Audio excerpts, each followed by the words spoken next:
This conference will now be recorded.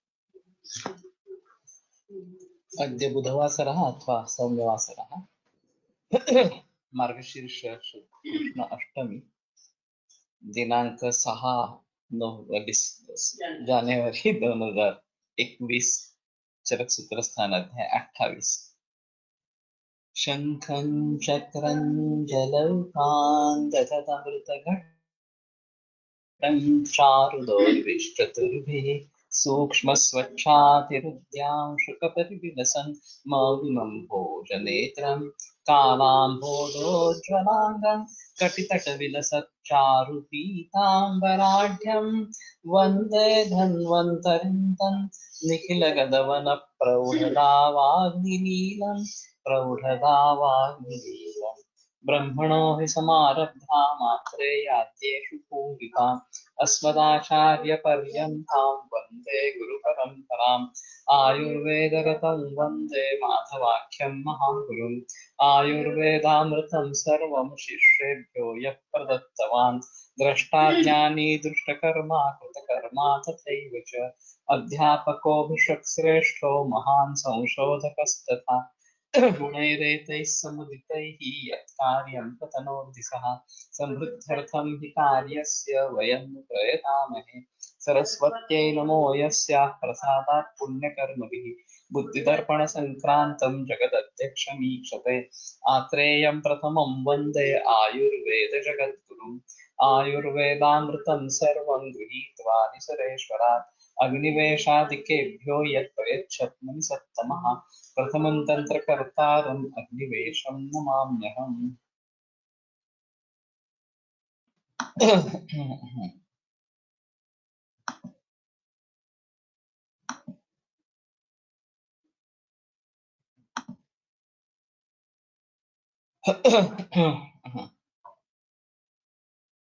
वेदः संश्रयांस्तु प्रचक्ष्महे निन्दितानि प्रमेहाणां पूर्वरूपाणि यानि।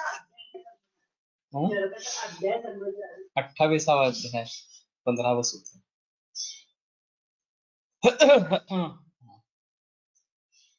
तो प्रमेहाणां यानि पूर्वरूपाणि निन्दितानि पूर्वरूपाणि तानि वेदसंश्रयांस्तु दोष मेधसंश्रय दोषजान् वदेत् इति फलितार्थः। तर्हि प्रमेहाणां यानि निन्दितानि पूर्वरूपाणि तानि एव मेधोः स्रोतदुष्टेः लक्षणानि इति अवगन्तव्यानि। तो प्रमेह के जो दंतादीनां मनाढ्यत्वं प्रागरूपं पाणिपादयोः ये जो पूर्व रूप इस प्रकार के बताए गए हैं वही वेद संबंधी दुष्टि वेद में स्थित दोषों की दृष्टि इस प्रकार से समझ लेना चाहिए। तो वहां मेद की जो चिकित्सा है या प्रमेह की जो चिकित्सा है वो इस ज्ञान में हम ला सकेंगे। एक तो वाग्भट के 15वें अध्याय में जो गण है उसमें से कई गणों में वेद का संबंध बतलाया गया है। तो नगरोधा दीर्घणो वरण्य संग्राही भग्न साधना वेद पित्ता स्वतरुद्धाह वगैरह वगैरह इस प्रकार से वेद का संबंध वहां पे है, आरग आदि में है वगैरह वगैरह। तो वेद के संबंध में काफी गण वर्णाधिक कफम वेदो मंदाग्नित्वम नियच्छति वगैरह इस प्रकार के बताए गए हैं। उसमें कुछ उष्ण तीक्ष्ण वगैरह इस प्रकार के भी है, कुछ कषाय रसात्मक शीत इस प्रकार के भी है। तो इन सभी गणों का वेद संश्रय व्याधियों में प्रयोग हो सकता है या प्रमेह चिकित्सा का इसमें रोग हो सकता है।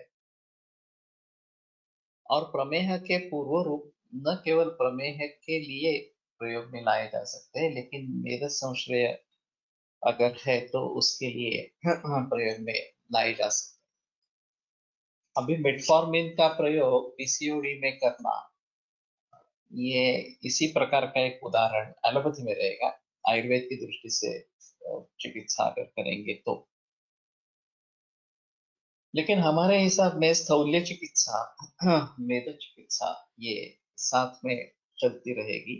और उस हिसाब से केवल भौतिक हाँ काय सापडलं असेल त्याला काहीतरी PCOD मध्ये उपयोगी पडतं, रिसर्च कुछ हुआ होगा उसके बारे में. तो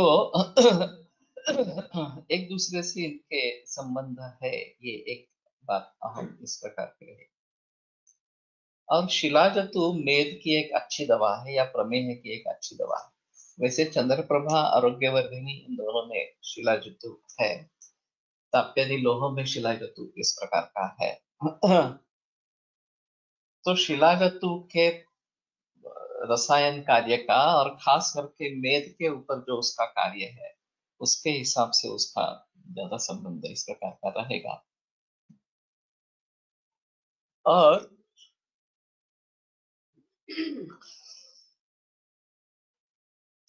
मेद से संबंध जितनी भी इस प्रकार की व्याधियां हो तो शायद फाइब्रस टिश्यू का डेवलप होना, चाहे वो ब्रेस्ट में हो, चाहे यूटेराइन फाइब्रॉइड इस प्रकार का हो, चाहे मेदोज ग्रंथि शरीर पे निर्माण हो रहे हो, या फिर रेडिएशन के पश्चात ओरल कैंसर में ये जो फाइब्रस टिश्यू डेवलप होता है, उन सभी क्या फैटी लीवर ये एक अहम समस्या है अभी.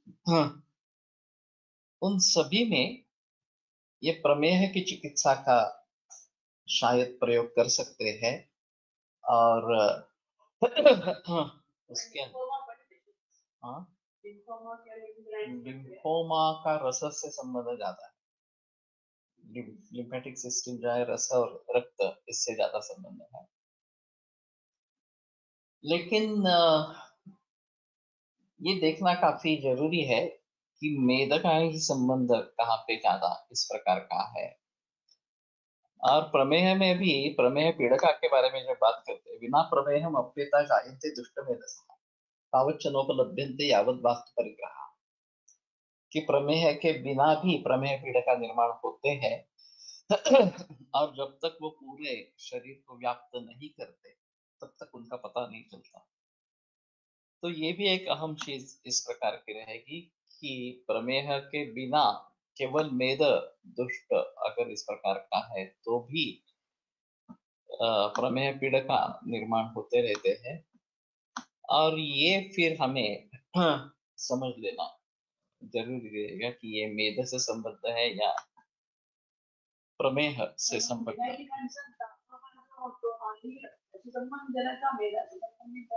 कसला ना हो.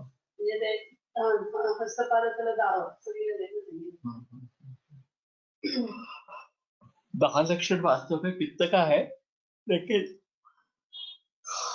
उसमें वात प्रधान ये है अवस्था. और शरीर मांस क्लेद और मेद ये तीन प्रमुख है प्रमेह निदान प्रमेह चिकित्सा में. तो मांस और मेद दोनों का उसमें सोचना पड़ेगा. और त्वगत है तो त्वचा मांस का उपधातु है, तो शायद मांस के बारे में थोड़ा ज्यादा इस प्रकार से सोचना पड़ेगा. तो करचरण दाह कृमिसा मेदोह स्रोत संबंध.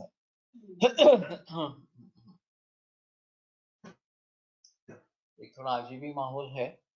दातार गुरु जी ने इसके बारे में लिखा है और उनका कहना है कि किरातकम अमृता चंदनम विश्व भेषजम ये जो मेदोह स्रोतस के ऊपर काम करने वाला कषाय है वो देने के बाद बहुत सारे कृमि निकल आए, ऐसा उनका कुछ मरीजों में अनुभव है. तो ये किस प्रकार से काम करता है इसको एक अलग तरीके से सोचना पड़ेगा. मेरे ख्याल में यहाँ क्लेद का संबंध ज्यादा है. अगर क्लेद शरीर में बढ़ा हो तो कृमियों के लिए पोषक इस प्रकार का वातावरण होता है और कृमि शरीर में बढ़ते हैं. किराततिक्तम अमृता चंदनम विश्व भेषजम ये काफी अनूठा संयोग इस प्रकार का है। वैसे किराततिक्ता और विश्व भेषज ये शोथ चिकित्सा में आगे आए थे। तद्वत् भूनिम्ब महौषधेश एक बड़ा पाठ है, और उसके बाद में केवल भूनिम्ब और महौषध ये दोनों शोथ के लिए प्रवृद्ध सर्वांग शोथ इसके लिए उपयोगी इस प्रकार के बताए गए। तो ये क्लेद निर्हरण, हाँ, विश्व महौषध तो मेरे ख्याल में इसका प्रमुख कार्य जो है वो क्लेद का पाचन करके मूत्र से क्लेद वाहन उसके जरिए उसको बाहर निकाल देना, ये वो। और ये पाचन करके निकालने वाला इस प्रकार का है। गोक्षुर थोड़ा संतर्पण करके मूत्र मार्ग से निकालने वाला इस प्रकार का है। और दोनों में उपयुक्त है, मूत्र पक्ष में भी उपयुक्त है और प्रमेह में भी उपयुक्त है। हर प्रकृति विघात कुर्मी दातार रिकमेंडेड मेदोपाचक चिकित्सा के हिसाब से भी बताया है। वो कप लिहा देखिए।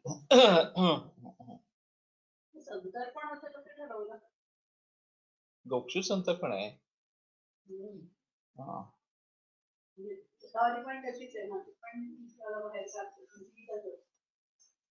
सतारी गोक्षरस संयोग तक में आया है। तो अभी वृक्क और प्लीहा इन दोनों के बारे में मेदसी स्वप्नम प्रत्याह प्लीनो वृद्धि पुरुषागमा, ये मेद का क्षय होने के बाद प्लीहा वृद्धि होती है, ऐसा सूत्र स्थान 11वें अध्याय में है। और मेदोह स्रोतस का मूल स्थान वृक्क और वपावहन इस प्रकार का बताया गया है। तो यहाँ सभी से इसका तालमेल है, वृक्क का मेद का तालमेल है। और इसी के जरिए मैंने जिक्र किया था कि मूत्र से क्लेदवाहनम ये जो कार्य है वो प्रमेह में ये मेद इस प्रकार ये क्लेद वृक्क से बस्ती में लाया जाता है। तो अभी जो मॉडर्न का कहना है यूरिनरी एपरेटस वृक्क गविनी और मूत्राशय ब्लैडर, इसका कार्य शायद प्रमेह जैसे रोगों में है। आमतौर पर जो हमारा प्रयास है कि पक्वाशय गतास्तत्र नाट्य मूत्रवास वगैरह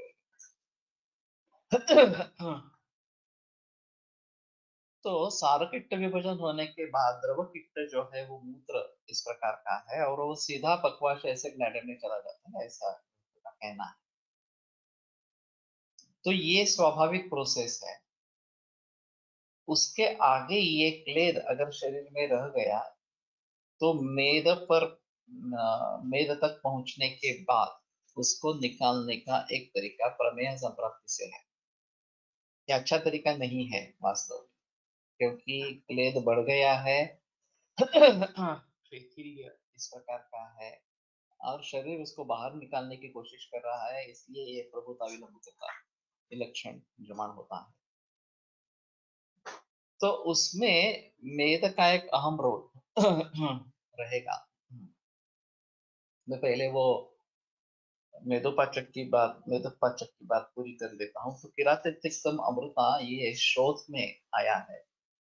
हंति प्रवृद्धम चिरजन च शोषम तद्वच्च भूनिम्ब महौषधेश, भूनिम्ब और महौषध ये दो इस प्रकार के प्रवृद्ध शोध का नाश करने वाले इस प्रकार के। तो ये क्लेद का पाचन करके उसको निकालने वाले इस प्रकार के है। और चंदन और गुड़ुची जो उसके साथ में है। तो ये दौर्गंध्य ये एक प्रधान लक्षण मेद से संबद्ध प्रमेह में होता है, शरीर दौर्गंध्य इस प्रकार का। तो उसको दूर करने के लिए चंदन ये गंधयुक्त पदार्थ अच्छा है। और गुड़ुचि वैसे भी रसायन और काफी रोगों में प्रयोग में लाने वाले लेके प्रयोग करते हैं इस प्रकार की है। अभी जो एनाटॉमी के हिसाब से मेद और वृक्क इनका संबंध जोड़ा जाता है कि वृक्क विकारों में मेदोह स्रोतस के बारे में सोचो तो चाहे वहां सिस्ट हो, चाहे किडनी फेलियर जैसी समस्या हो, चाहे डायबिटीज की समस्या हो, चाहे कैंसर हो, रेनल सेल कार्सिनोमा ये हो, तो उसमें मेदोह स्रोतस का ये मूल स्थान है, ये बात ध्यान में रखते हुए मेदक पाचक का प्रयोग होना है। तो दातार गुरु जी ने इसको कृमि के लिए भी फायदेमंद इस प्रकार का बताया और उन्होंने प्रयोग किया और मैंने भी उसका इस्तेमाल इस प्रकार से किया है, कृमि रोग में इस प्रकार से किया है। तो ये क्लेद की जब ज्यादा बात हो, पानी बहुत आदमी पी रहा हो या दही वगैरह इस प्रकार के अभिषेक पदार्थ सेवन कर रहा हो और शरीर में क्लेद की मात्रा बढ़ गई है, तो जरूर भूनिम्ब महौषध ये इसका प्रयोग करें या मेदक पाचक का प्रयोग करें तो रस रक्त मांस धातु दृष्टि दूर करने में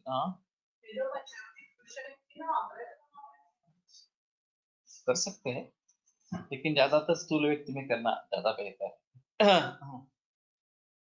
ये पूर्व धातु परं कुर्यात् वृत्त क्षीणश्च तद्विधम, ये जो बात बताई गई है, तो अगर पहले धातुओं से दृष्टि अगले धातु में संक्रामित होती रहती है तो फिर उनकी दृष्टि भी दूर करना जरूरी इस प्रकार का है।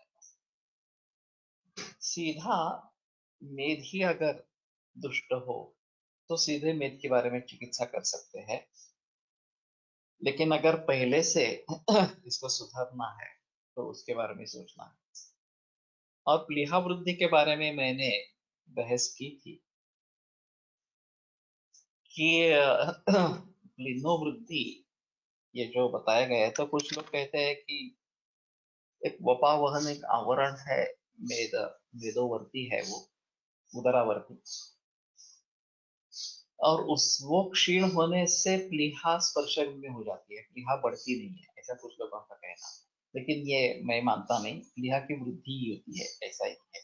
ये ग्रंथों में स्पष्ट शब्द प्लीहा वृद्धि इस प्रकार। अब ये बात होती है कि प्लीहा वृद्धि मेदक क्षय से प्लीहा वृद्धि क्यों होती है तो फणसलकर जी का ये कहना था कि यकृत और प्लीहा ये रक्तवाह स्रोतस के मूल स्थान है, और यकृत जो है वो उत्पत्ति और प्लीहा ये विनियोग स्थान, ऐसा उनका कहना था। अभी एलोपैथी के हिसाब में आरबीसीज की उत्पत्ति यकृत से जुड़ी है और आरबीसीज का नाश प्लीहा में बताया गया है। उनकी लाइफ खत्म होने के बाद ये प्लीहा में लाए जाते हैं, जहां से हिमोग्लोबिन फिर से अलग किया जाता है। अब उदर चिकित्सा में जब प्लीहोदर बताते हैं तो शोणितम व रसादिभ्य विवृद्धंतम विवर्ते, इस प्रकार का सूत्र आता है। तो रसा आदि से विवृद्ध रक्त उस प्लीहा को बढ़ावा देते हैं। तो इसमें आदि शब्द से क्या ले, तो चक्रपाणि दत्त की टीका है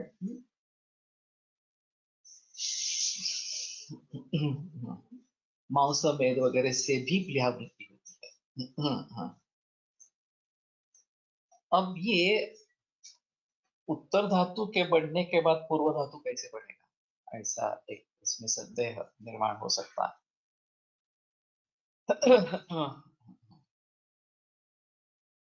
तो इसका मतलब थोड़ा सा ये हो सकता है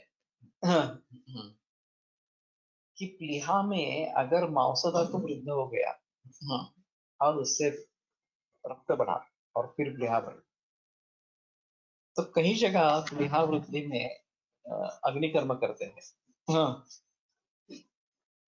और अग्नि कर्म ये मांस की चिकित्सा है, मांसजानांतु संशुद्ध शस्त्र क्षाराग्नि कर्तव्य, और उसको कई लोगों को फायदा भी होता है। तो कहने का मतलब ये है कि वहां जो स्थित मांस है जिससे रक्त बढ़ रहा हो और उसके जरिए प्लीहा वृद्धि हो रही हो, तो वो होने से मांस की चिकित्सा होने से रक्त की चिकित्सा होकर प्लीहा वृद्धि कम हो जाती है, ऐसा थोड़ा सा उसमें है। और मेदक का जो स्नेहन ये कार्य है, उसके हिसाब से ये जो धातु परपोषण की प्रक्रिया बिगड़ गई है उसको सुधार सकते हैं, ऐसा फणसलकर जी का कहना था। विशेषता जो वसंत कल्पना है, लघुमालिनी मधुमालिनी स्वर्णमालिनी, ये लघुमालिनी का कार्य रस रक्त तक, मधुमालिनी का मांस में यहाँ तक, और स्वर्णमालिनी का अस्थि मज्जा शुक्र या ओज यहाँ तक, इस प्रकार का वो तय करते थे। और उसमें जो नवनीत में खल है उसकी एक अहमियत है, उसकी एक खासियत है। वो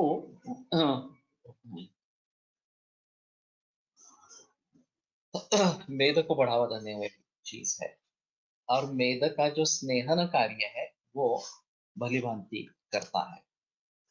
मैंने सुना था कि पंजाब में खास करके लड़कों को जब तक वो मैच्योरिटी नहीं आ जाती तब तक मक्खन ही खिलाते हैं, और फिर बाद में घी खिलाना शुरू करते हैं। तो ये ट्रेडिशन क्यों है, ये थोड़ा सा देखना पड़ेगा। जैसे नवनीत भी वृक्ष है, घृत भी वृक्ष है, लेकिन नवनीत मेदो स्रोत से लेकर आगे शुक्र की तरफ लेके जाने वाला है, और घृत साक्षात शुक्र के समान इस प्रकार का। तो इसमें वसंत कल्पना जब प्रयोग में लाई जाती है तो ये स्नेहन का कार्य अच्छा होता है। प्रत्येक धातुर बलवर्ण युक्ता, ये जो स्नेहन का कार्य बताया गया है कि प्रत्येक धातु आगे आगे परिवर्तित होने वाला जो धातु है, जैसे कि रस, आहार रस पर रसतात्मक क्रिया हुई और रस पोषक अंश बना, तो ये अगला धातु बलवर्ण युक्त इस प्रकार का करने का कार्य वसंत कल्पना करती है। इसमें मरीच जो है वो प्रमाथी द्रव्य है, वो स्वतः शोधन करता रहता है, और ये नवनीत जो है वो स्नेहन करता रहता है। और रसक या कलखापरी ये शायद इस परिणमन के लिए उपयुक्त इस प्रकार की है, ऐसा उनका कहना था। तो ये जो लघुमालिनी मधुमालिनी मधुम स्वर्णमालिनी वसंत, और पहले बृहद स्वर्णमालिनी में मिलता था कस्तूरी युक्त, तो अभी नहीं प्रचलन में। तो ये भी एक अहम चीज रहेगी कि मेद से संबंध ये कार्य इस प्रकार का है, और स्थौल्य और कार्य की सीमा रेखा मेद है। रस रक्त मांस ये पहले तीन धातु, अस्थि मज्जा और शुक्र ये अगले तीन धातु, बीच में ये मेदो धातु है। और धातूनां क्षय वृद्धि शोणित निमित्ते रस निमित्तम स्थौल्यम कार्षण च, रस रक्त और मेद इन सभी के बारे में सोचना पड़ेगा, ऐसा है। आमलकी और हरिद्रा, ये किस ढंग से इसमें प्रयोग में लाए जाते हैं ये थोड़ा देखना पड़ेगा। आमल की बेसिकली रसायन इस प्रकार की है, और हरिद्रा का रोल मेरे ख्याल में क्लेद कम करना, कृमि कम करना वगैरह इस प्रकार का ज्यादा है। और ये दोनों के कॉम्बिनेशन से महेश धातु विषय ये अग्र संग्रह इस प्रकार का काम करता है। लेकिन ये खास करके मेद को कम करने वाला इस प्रकार का नहीं, शिलाजतु जिस प्रकार से मेद को कम करने वाला है उस प्रकार से ये कार्य नहीं है, लेकिन क्लेद कम करने का कार्य जरूर करते हैं। Protein powder use we were discussing सही है। तो उसमें थोड़ा सा ऐसा है कि जो नेचुरल है वही हमें लेना है। जो कृत्रिम रीति से बनाया गया है वो हमारे लिए साध्य नहीं होने वाला। कुछ हद तक, कुछ दिनों तक उसका परिणाम दिखेगा, लेकिन मूल रूप से नैसर्गिक जो रहेगा वही अच्छा रहेगा। मुलांमध्ये यामध्ये मद्यप्रीती वाढते नवनीत सेवन के जरिए। तो इसके बारे में थोड़ा सोचना पड़ेगा। और शस्त्रंधी स्मृति मेधाग्नि बलाई शुक्र चक्षुषाम बालवृद्ध प्रजा कांति सौकुमार्य स्वरार्थ नाम। ये अर्थिंग शब्द क्यों आया है घृत के प्रशस्ति के बारे में? ये एक अजीब चीज है। जिनको इनकी आकांक्षा है, बालवृद्ध प्रजा कांति सौकुमार्य स्वर इनकी आकांक्षा है, उनके लिए घृत प्रशस्त है। तो इस आकांक्षा के साथ अगर घृत का सेवन करे तो वो ये सब देने में समर्थ इस प्रकार का रहेगा। और ये प्रजा कांति वगैरह वगैरह ये इसमें आया है, घृत के प्रशस्त में आया है। और अष्टांग संग्रह में एक जगह नवनीत ये मेदस्य है, मेद बढ़ाने वाला, इस प्रकार का रेफरेंस है। और कहा जाता है कि दूध से जो मलाई उत्पन्न होती है उसको ही हम अगर क्षीर संतानिका, ये जो बात कही गई इसमें उसको ही अगर हम आगे लेके जाएंगे तो इसमें सभी प्रकार के फैट निर्माण करने का सामर्थ्य है। जो लिपिड्स जो भी बताए गए जाते हैं, अभी इन लोगों ने क्या किया कि एचडीएल को माथे पर चढ़ा लिया और एलडीएल को बुरा इस प्रकार का मान लिया। क्योंकि आईएचडी में एलडीएल बढ़ जाता है और एचडीएल कम हो जाता है और फिर ये स्रोतरोध होकर हार्ट अटैक की संभावना होती है। तो इसलिए बैड कोलेस्ट्रॉल और गुड कोलेस्ट्रॉल ऐसा विभाजन किया। वास्तव में दोनों शरीर में ही उत्पन्न होने वाले हैं। तो एक बैड और एक अच्छा, या ऐसा नहीं होना चाहिए, दोनों अच्छे ही होने चाहिए। लेकिन फिलहाल इसमें ऐसा कहना है कि नवनीत तक एलडीएल और एलडीएल दोनों बढ़ने का सामर्थ्य है। और जब नवनीत का घृत में परिवर्तन हो जाता है तो वो सिर्फ एचडीएल को बढ़ाता है, एलडीएल को नहीं बढ़ाता। तो ये इस दृष्टि से कि अगर एलडीएल बुरा कोलेस्ट्रॉल है तो घी अच्छा है नवनीत सेवन के करने के बदले में। लेकिन नवनीत नवम वृक्षम शीतम वर्ण बलाग्र, नवीन नवनीत ही अच्छा है जो ताजा हो। अयंग ने ये जो बात बताई गई है कि कल निकाला हुआ दूध उसका आज बना हुआ नवनीत मक्खन ये सबसे अच्छा इस प्रकार का।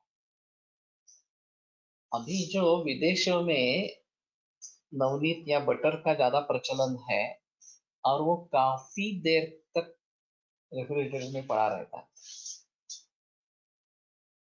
तो ये अच्छा नहीं है। उस हिसाब से अगर देखना चाहिए तो ये अच्छा नहीं है।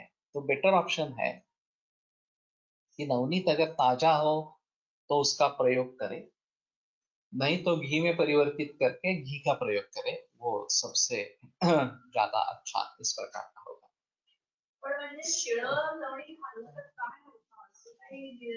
त्याचे गुणधर्म नहीं मिळणार तेवढे, उसके जितने गुण बताए गए हैं वो नहीं मिलेंगे। परिचित का दोष कुछ ना कुछ हद तक होगा इस प्रकार से। वेणुमाधव शास्त्री जोशी साय साकर लवंग इस प्रकार का अनुपान प्रयोग में लाते थे और ये विलास नॉनल के एडिशन में भी था। जिनको मलाई पसंद है उनके लिए ये अच्छा अनुपान हो सकता है। मैंने अभी वो छोड़ दिया, बहुत सारे लोगों को पसंद नहीं रहता। तो बेटर ऑप्शन जो है वो घी है महाकल्याण के लिए। लेकिन चुड़ेकर शास्त्री काफी बार हमारे घर पे आ चुके हैं, रह चुके हैं घर पे, तो इनको मलाई बहुत ही पसंद थी। और चाय में बहुत सारी मलाई होनी चाहिए, ऐसा उनका आग्रह रहता था। उनको कफ की शिकायत थी, और मैंने कहा भी उनको कि ये आपको पसंद है ज्यादा, लेकिन ये कफ भी बढ़ाती है इस प्रकार से। लेकिन वे बोलते थे नहीं नहीं मुझे चाहिए फिर। तो हमारे घर में जरूर चाय में मलाई डाल के खाते थे, पीते चाय पीते थे इस प्रकार से। तो मलाई में इस प्रकार की क्षीर संतानिका, ये जो बात कही गई है तो निर्माण के बारे में, मैंने ज्यादा जिक्र इसके बारे में नहीं किया था, लेकिन अब ये बातें सब मन में आ रही है। तो कुष्ठ विकारों में ज्यादातर संबंध क्लेद का है। वहां क्लेद जब तक है तब तक बाकी के बारे में नहीं सोच सकते। लेकिन अगर वातपित्त प्रधान कुष्ठ हो, शुक्रक्षय जैसे लक्षण हो, या अपतर्पण हुआ हो, तो ये क्षीर संतानिका का प्रयोग, और मरीज को अगर पसंद हो तो क्षीर संतानिका का प्रयोग कर सकते हैं, ऐसा अभी मैं सोच रहा हूँ। और कुछ खास मरीजों में जहाँ स्किन डिसीजेस है, वहाँ क्षीरात संतानिका ही वो, हाँ, जिस प्रकार से ये क्षीर संतानिका निर्माण होती है, उसी प्रकार त्वचाओं का निर्माण बताया गया है। तो उसके बारे में थोड़ा सा सोचेंगे। इसमें लौंग का रोल क्या है, ये ढूंढना पड़ेगा, शायद सुगंधी द्रव्य।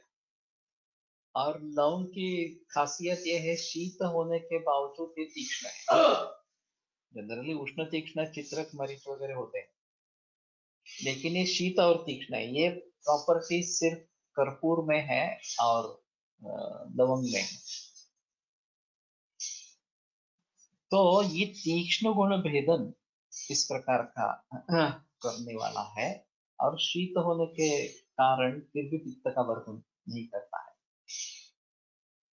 तो हम कई जगह माइग्रेन में या प्रतिशय में शुंठी और कर्पूर इसका लेप बताते हैं, तो उसकी तीक्ष्णता से तुरंत राहत मिलती है। और पित्त की तकलीफ भी नहीं होती, ये एक है। क्लेद किस तरह बनता होगा बॉडी में?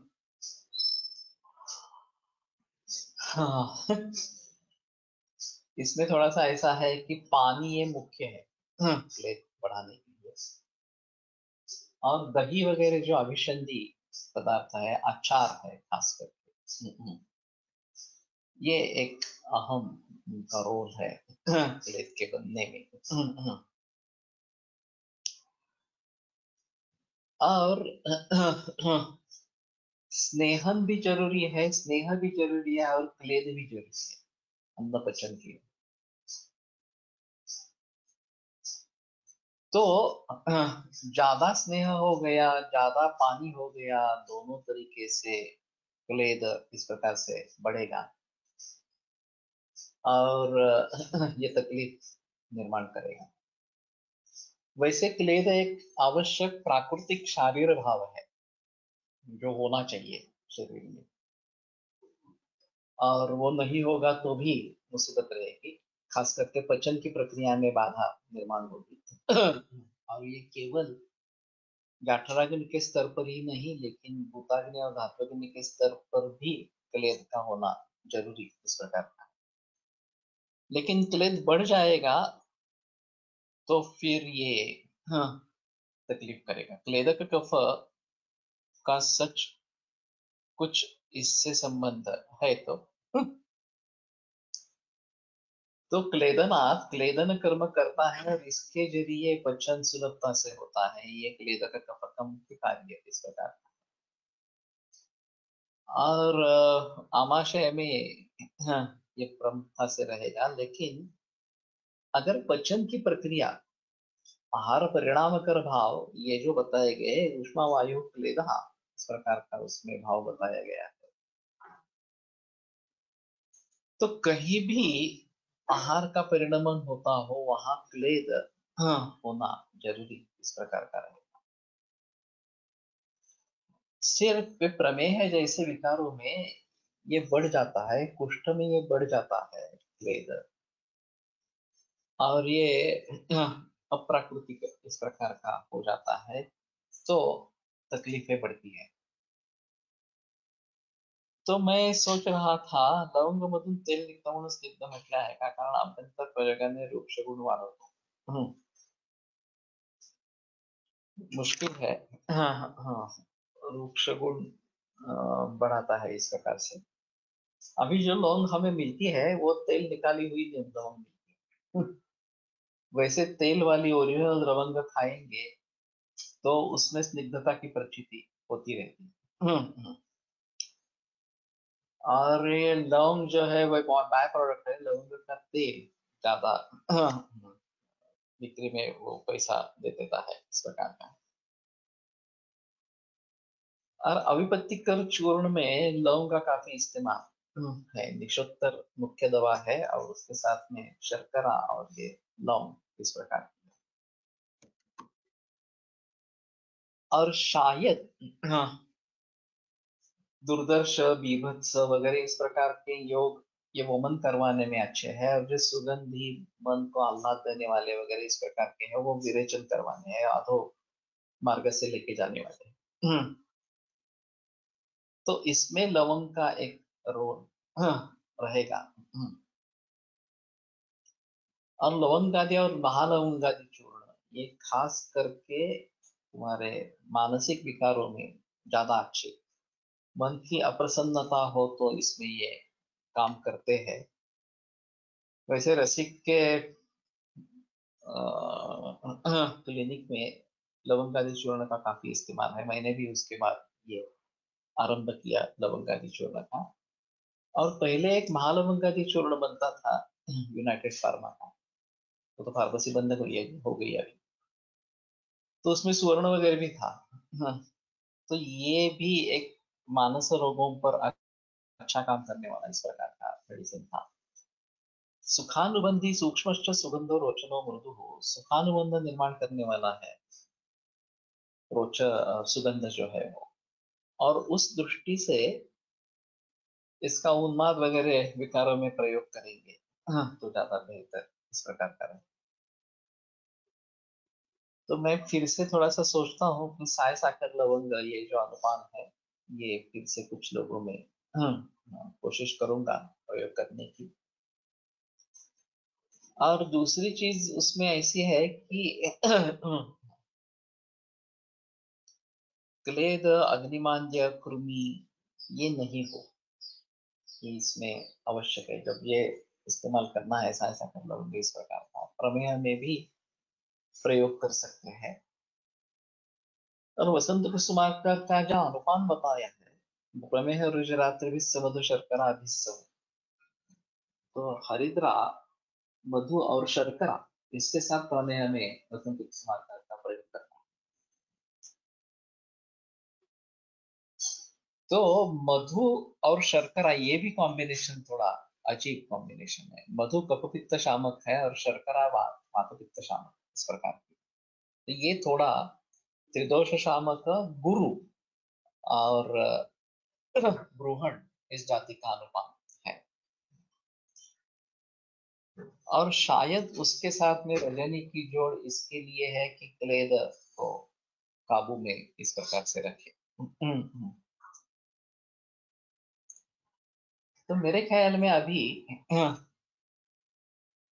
मेद के हिसाब से इन सभी रोगों के बारे में सोचना ये एक अलग चीज इस प्रकार की रहेगी। और ये कोलेस्ट्रॉल वाली जो बात है उसके बारे में थोड़ा ज्यादा जिक्र करना जरूरी पड़ेगा। अभी अमेरिका में अमेरिकन मेडिकल एसोसिएशन ने यह सब बातें ठुकरा दी, कोलेस्ट्रॉल बढ़ता है उससे आईडी होता है वगैरह, तो ये सभी चीजें बैंड है वगैरह वगैरह सब निकाल दिया। भारत के लोग अभी भी मान नहीं, डॉक्टर अभी भी मान नहीं रहे, उन्होंने तो HbA1c 8.4 भी नॉर्मल बताया। तो 8.4 को अभी यहाँ कोई भी नॉर्मल नहीं कहेगा, यहाँ 5.6 से थोड़ा भी आगे हो तो डायबिटीज है, इस प्रकार से बोल देते हैं डॉक्टर। और सिर्फ वो HbA1c के ऊपर डायबिटीज का निर्णय करना नहीं करना, ये एक अलग इस प्रकार की चीज है। अविपत्तिकर हृदयातल्या पाठ पाठात लवंग नाही, हृदय में पाठ है उसका भाई, भैषज रत्नावली मधील पाठात लवंगा। लेकिन वही ज्यादा पाठ प्रचलन में है। ये वाग्भट में कहाँ पे है? कल्पस्थान में है क्या? कल्पस्थान, ओके। हाँ हाँ, राईट, कल्पस्थानात रेफरन्स आहे, त्याच्यात लवंग नाहीये। तो मेरे ख्याल में थोड़ा सा अभी सुगंधी जो द्रव्य है उनके बारे में थोड़ा सोचेंगे, वो ज्यादा बेहतर इस प्रकार का रहेगा। और मनोविघात, ये एक अहम चीज है, उसको कैसे हम टाल सकेंगे उसके बारे में सोचेंगे। शोभांजन आणि किरण ही क्लेद कमी करण्यासाठी उपयोगी होईल, सही है। किणी ही यानी कि तुम निर्गुण की बोल रहे हो। शोभांजन जो है वो खास करके अंतर विद्रदी में, अभ्यंतर विद्रदी में बताया गया, और कई जगह अपेंडिसाइटिस और अभ्यंतर ये कुर्मी, इनमें अपामार्ग, ओके, अपामार्ग का इस तरीके से तो मैंने प्रयोग नहीं किया है। इसमें संदेह होता है, कुछ एग्जाम्पल्स ऐसे हैं कि एक्यूट अपेंडिसाइटिस के लिए मरीज आया, वैद्य ने कुर्मी निदान किया और फिर कुर्मी की चिकित्सा दे दी, और फिर बहुत सारे कुर्मी निकल आए और सभी लक्षण शांत हो गए इस प्रकार से। तो इसमें शिगुरु का प्रयोग बहुत अच्छा है। इस प्रकार का अगर संदेह है कि अपेंडिसाइटिस है या फिर कुर्मी है इस प्रकार से, तो मैं अभी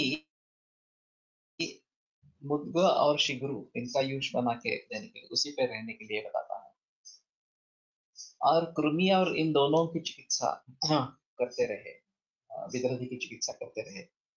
विद्रधि मच्छरोत्तम असर विश्राम, हाँ ये एक अहम चीज है। ये दक्षिण बाहु से अगर ट्यूबरकुलोसिस से भी रक्तमोक्षण करते हैं तो भी रिलीफ होता है, लीच लगाते हैं, जलों का उच्चारण करते हैं तो भी रिलीफ होता है, अगर आपका डायग्नोसिस अपेंडिसाइटिस इस प्रकार का अंतर विद्रधि है। लेकिन विद्रधि हो या फिर कृमि हो, दोनों के हिसाब से शिग्रु बहुत अच्छा है। तो शिग्रु बीज का कुछ लोग प्रयोग करते हैं कृमि के लिए, मैंने भी सोचा लेकिन हुआ नहीं। शिग्रु बीज चूर्ण, उसमें षोडशांश कंजली डाल के हम कृमि का प्रयोग करते हैं इस प्रकार से। आसान है, वैसे ज्यादा तकलीफ वाली बात नहीं है ये बनाने के लिए। साऊथच्या फार्मसीचे हृदय रेफरन्स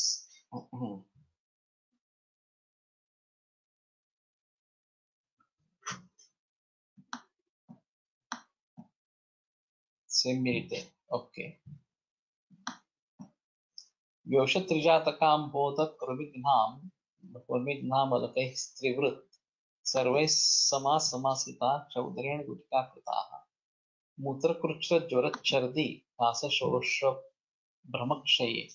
तापे पाण्डवामयेल्पेग्नौ शस्ता सर्वविषेषु च विपत्तिरयं योगः प्रशस्तः पित्तरोगिणां।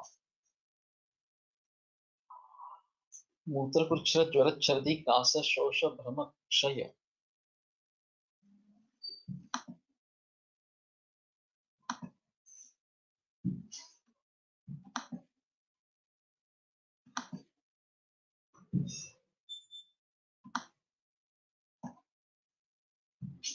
हाँ,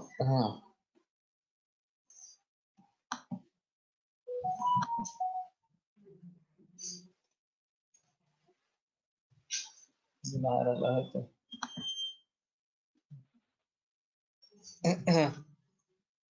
याचं काय नेमकं बिनसत गणित नाही कळलं मला. एकदा हल्लं.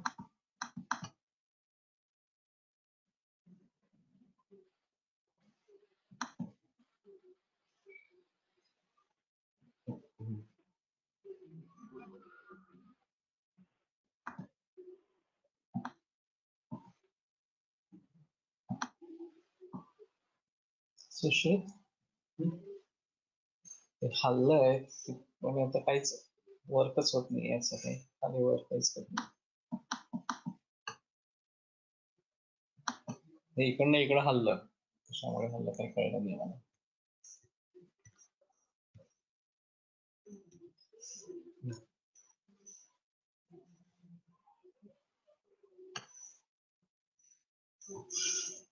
ते इथे येतं बाजूला.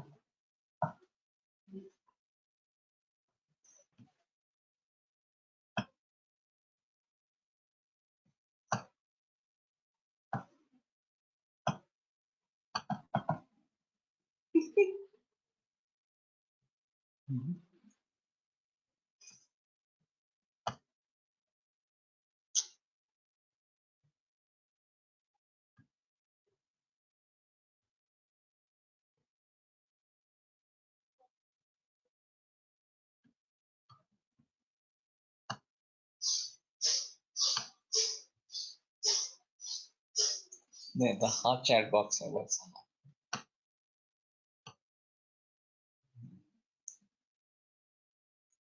हा अंदर काहीतरी.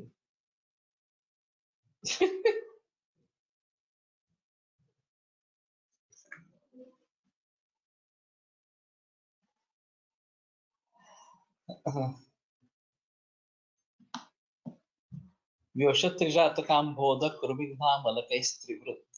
व्योषत्रिजात है इसमें.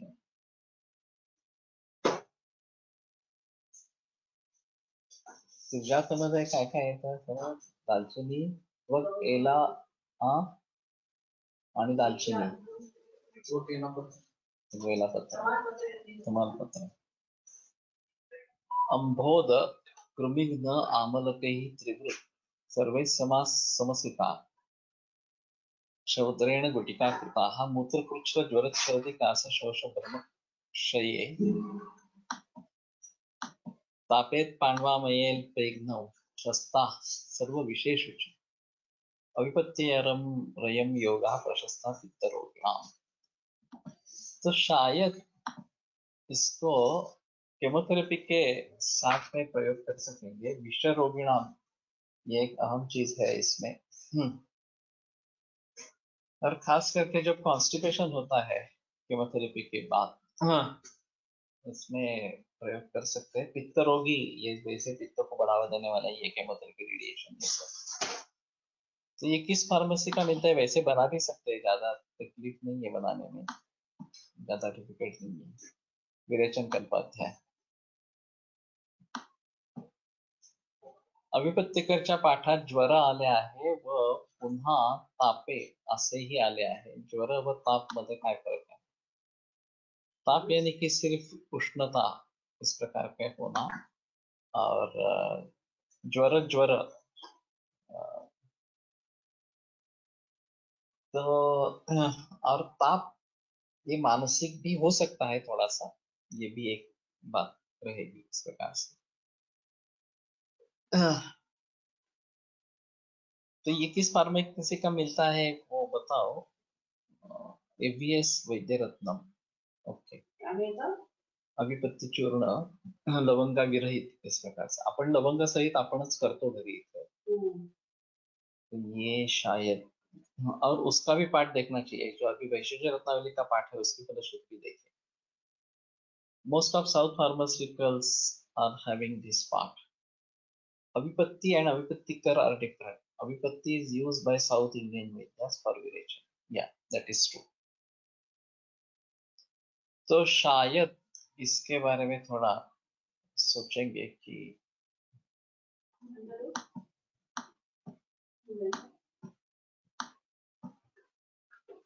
अग्निमांद्य, मलबंध, अम्लपित्त, अर्श 3 ते 6 ग्रॅम कंटेंट, त्रिकटू, त्रिफला, मुस्त, बिडलवण, विडंग, एला, तेजपत्र, लवंग, निशोथ, शर्करा। ज्यादा फर्क नहीं है। बिडलवण ये अलग है यहाँ पे, एला तेजपत्र वैसे भी है, और लवंग है त्वक के जगह, निशोथ शर्करा। लेकिन इसपे हनी वाटर मिल्क,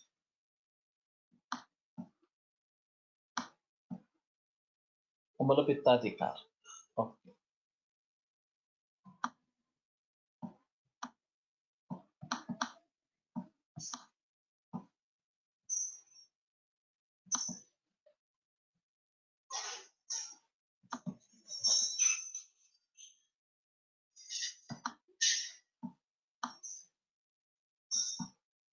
तो देखते हैं थोड़ा सा कि अभिपत्ति और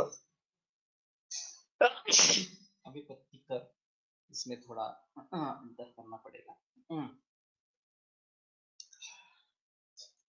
और शायद साउथ वालों का जो मिलता है वो अभिपत्ति नाम से ही मिलता है। हमारे यहाँ जो है अभिपत्ति कर का ज्यादा प्रचलन इस प्रकार का है।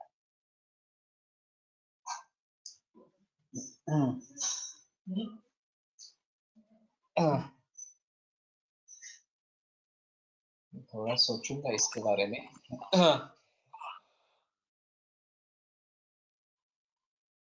अध्यस्तिदंतो दंतास्ति भेदशूलं विवर्णता केशलोम नखश्मश्रु दोषाश्चास्तु प्रदोषजा। तो इसके बारे में वेद के बारे में काफी बहस हुई है।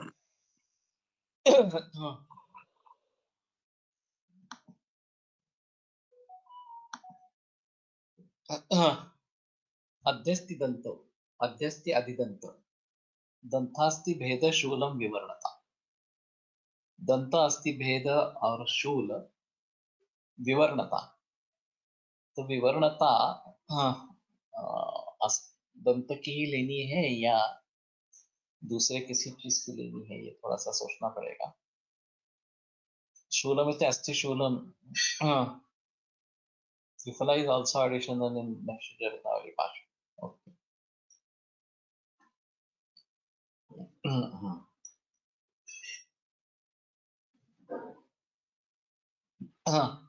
केशलोम नखश्मश्रु दोषा,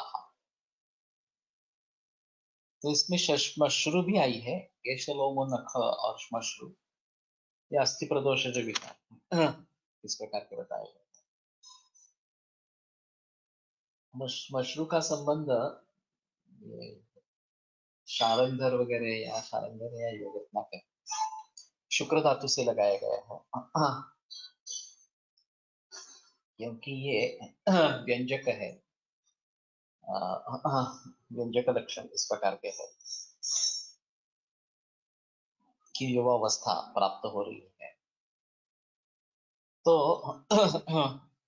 श्मश्रु केवल अस्थि से संबद्ध नहीं रहेगा, शुक्र से भी संबद्ध इस प्रकार का रहेगा। और उम्र प्राप्त होने पर भी अगर श्मश्रु नहीं उत्पन्न होती है तो लड़कों में, तो शुक्र के बारे में सोचना जरूरी इस प्रकार का है। अलोमा का एक मरीज मेरे पास आया था, किसी भी प्रकार के रोम शरीर पे नहीं थे,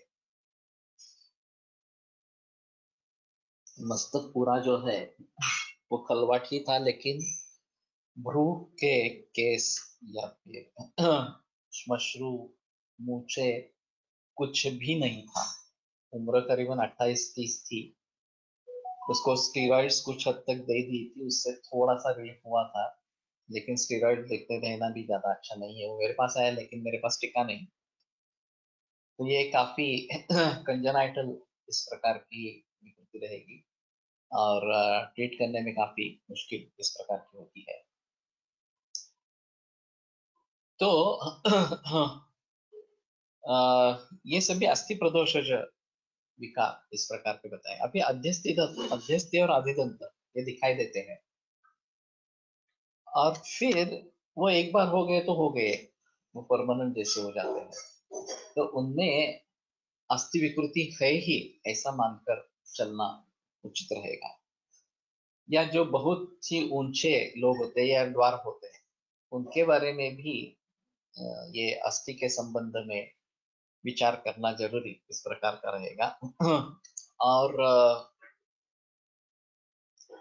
ये लोग ज्यादा चिकित्सा के लिए नहीं आते हैं, तो हाँ, उसके बारे में थोड़ा सोचना पड़ेगा।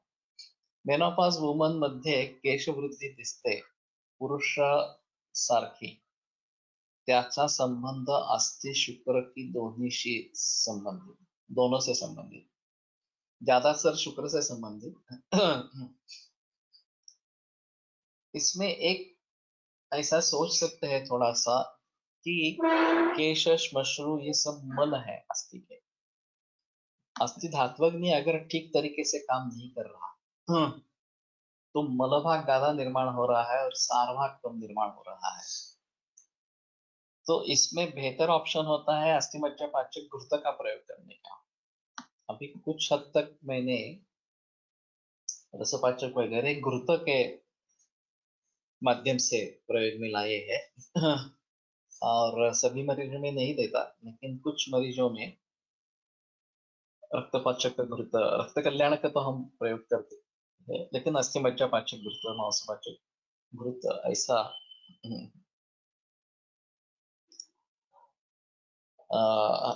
सब सोच सकते हैं। भाई जघन has come as मूलस्थान of अस्थिव स्रोतस, वेदा has also come but no lakshan mentioned about both in अस्थि प्रदोष व्याधि।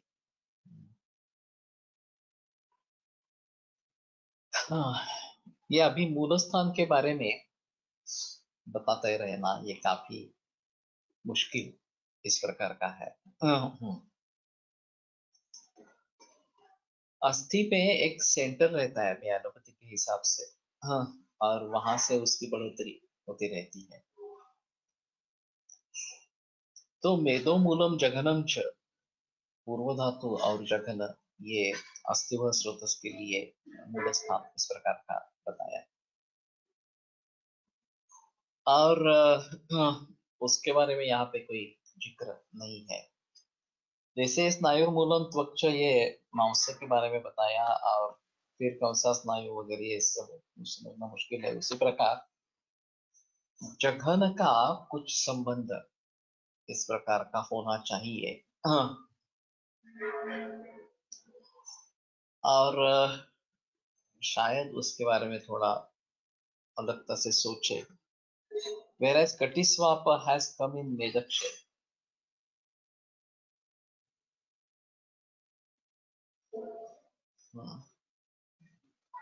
जघन शब्द से कौन सा अस्थि लेवे ये थोड़ा सा देखना पड़ेगा। हर्निया हे अस्थि धातूचा परिणाम परमाणु क्षयमुळे दिसते का?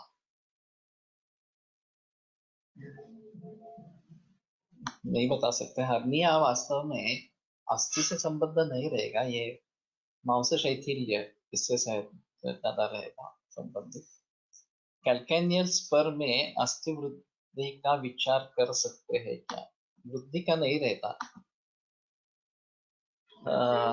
कैल्केनियल स्पर में शोथ, अस्थि में शोथ उत्पन्न हुआ है, इस प्रकार से ज्यादा सोचेंगे।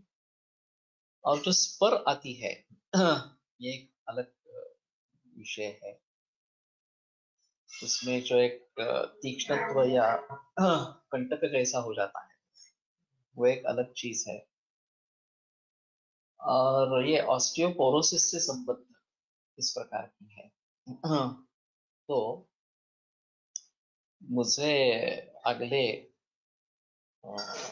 सोमवार को इसके बारे में थोड़ा याद दिलाना।